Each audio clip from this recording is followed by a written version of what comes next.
Hi, I'm Todd Ale, and today we're going to talk about intonation. Hopefully I can give you a few exercises to help you play more in tune. Intonation is certainly tricky. It's something we all as string players strive to perfect. Just so you know, there is no such thing as perfectly in tune. There's the illusion of perfectly in tune. It's been documented, it's scientifically proven. Pythagoras, the mathematician, was the first, I believe, to write about it. So maybe you can take some small comfort in that, okay? If you're working in Suzuki Book 1, which is the method I'm most comfortable with, most confident with, I think often teachers will give students tapes to put their fingers on, and this is a fine method to start with. Our goal, of course, is to train the ears to hear the pitches. So if you understand the way the string works, if I play a third finger on any string other than the lowest string, which in Book 1, until the end of it, you haven't been introduced to anyway.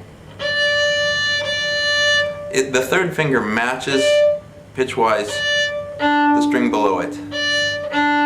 It's an octave higher, so 1, 2, 3, 4, 5, 6, 7, 8 notes higher, but it is the same pitch. So if I'm 3 on the A string, I'm playing a D. And so I play open D, you can tell it's the same note. If you are not capable yet of playing two strings at once, like this, then you can play one at a time. You should work towards 2 strings at once, because eventually that's how you will tune your violin, by playing open strings. Fourth finger, if you've started that finger, is the same note exactly as the open string above it. So 4 on the A, B, C sharp, D, E, is the same note. So you can check your 4s, and I recommend checking like crazy. Check all the time. Alright, so 3s you check with the string below, 4s you check with the string above. 1 is more complicated. 1 is not the same note as any open string, but you can check it with the string above it.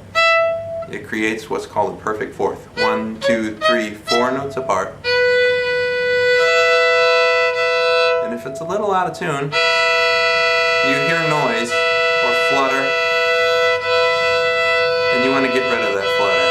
Now I'm going to give you a demonstration.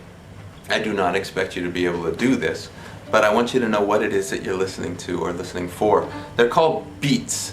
It has nothing to do with rhythm. Beats are the variations or the wavelengths clashing into each other when you're out of tune. So if I play a D, I'm on the G string. G, A, B, C, D. I'm on a 4th finger, but I'm going to replace it with a 2. I'm still on the G string. I'm going to play open D and G, 2nd finger on the G, so I'm playing 2 Ds at the same time. And I'm going to make my 2nd finger slightly out of tune. And I want you to listen for wah wah wah wah wah wah.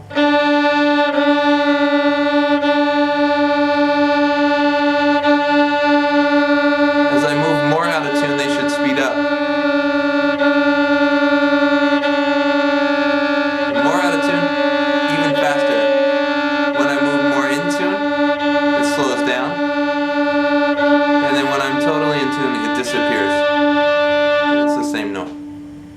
So those are called beats, and it's the clashing of the wavelengths. So whenever we play, say, 3 on the A string against open D, we don't want to hear those wavelengths. Again, try and bow 2 strings at once. If I move slightly out of tune, do you hear it's more a flutter?